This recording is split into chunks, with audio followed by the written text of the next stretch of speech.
So what, more about 360? That's what I want to know. Well, 360 is that's another original screenplay. I was inspired by Arthur Schnitzler.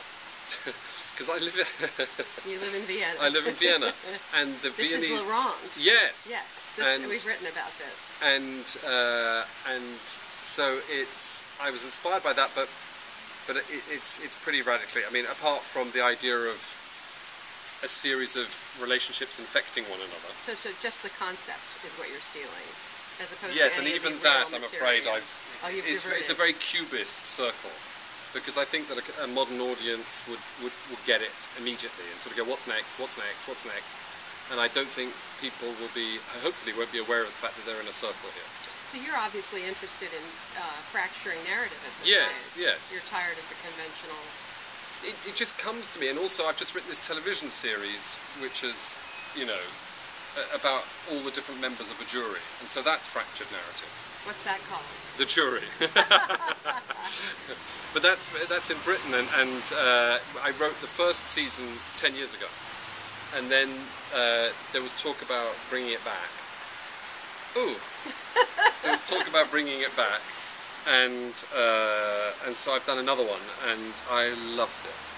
And it's like a way of I suppose it's like Shortcuts or Magnolia or Altman-esque stuff. And I love writing like that. Well, when you look at something like Babel or the Inarritu Arriaga collaborations, did you find those exciting? Really exciting, and as we were discussing earlier, reflective of a reality that I, recognise of a consciousness, of modern living and thought. Now, when you're writing, I noticed, I was very struck when I read about Jonathan Franzen writing Freedom, that he holds himself up in a room, divorced from the internet, not allowed to use the computer connected to the internet when he's writing. Do you do that? Or I don't. Actually, I didn't know that. Yeah. No, I don't do that. You allow yourself to be distracted by everything while you're writing. But I write so early in the morning that not much else is going on. Of course, the internet's going on, but And is being isolated in Vienna good for your writing as well? I think it is. It's not that you're isolated. You're in the country in a chateau, as I recall. In a chateau? No. Not a chateau. No, it's a hut up a mountain. Chalet. Yeah. It's very different from a chateau. Yes, we have a moat around our chalet. There are soldiers guarding our chalet. I remember calling you on some variety story, and you were in a mountain airy.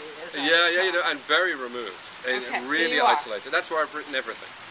So in other words, I'll map things out, and then I go up to the mountains to write. Because the writing comes right at the end for me. After you've done a lot of scrawling. Hugh Whitemore, the English writer, he had a great expression for it.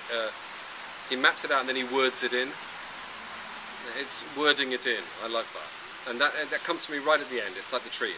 Oh, I can write now. And that comes very quickly. But the plot, the plotting and the thinking takes longer.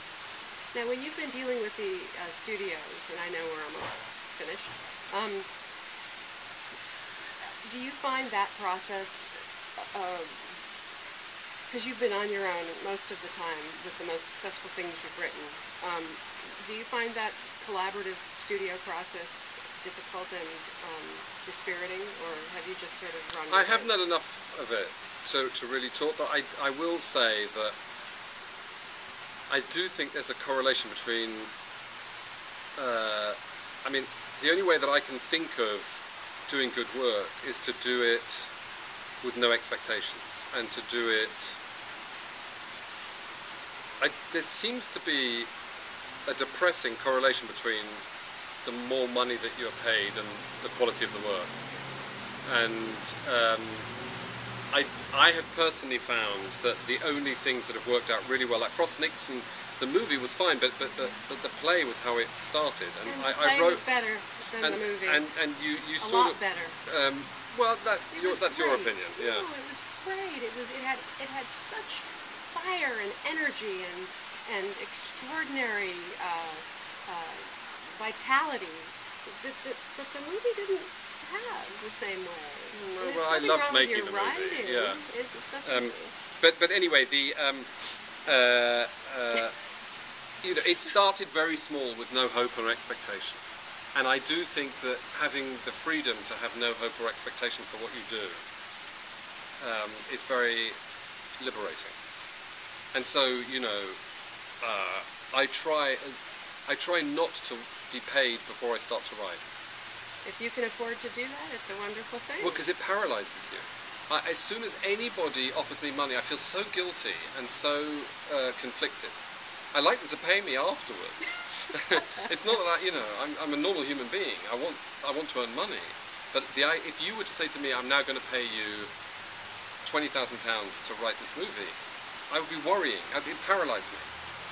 And so the spec stuff is not only about keeping control and being able to decide where to go, but it's also about feeling free to screw up.